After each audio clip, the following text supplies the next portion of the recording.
मनसे अध्यक्ष राज ठाकरे यांनी पुणे दौरा अचानकपणे गुंडाळलाय। पुण्यातल्या पदाधिकाऱ्यांवर ते अतिशय नाराज झाले।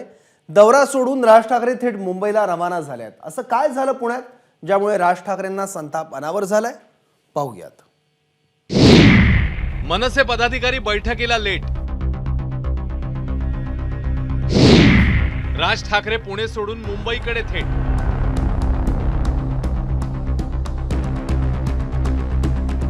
महाराष्ट्र नवनिर्माण सेनेचे अध्यक्ष राज ठाकरे आज पुणे दौऱ्यावर होते। लोकसभा निवडणुकीच्या पार्श्वभूमीवर त्यांनी पदाधिकाऱ्यांची बैठक बोलावली होती।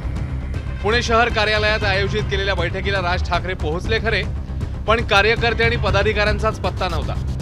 हाताच्या बोटावर मोजण्या इतके पदाधिकारी पक्ष कार्यालयात उपस्थित होते। अध्यक्ष येणार म्हटल्यानंतर कार्यकर्त्यांमध्ये उत्साह संचारलेला असतो।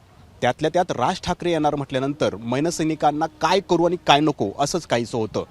पण आज पुण्यातील मनसैनिकांचा निरुत्साह पाहता राज ठाकरेंना राग येणं साहजिकच होतं। पुढं घडलंही तसंच। पदाधिकाऱ्यांचा निरुत्साह पाहून राज ठाकरे प्रचंड संतापले आणि तडकाफडकी मुंबईला निघून गेले।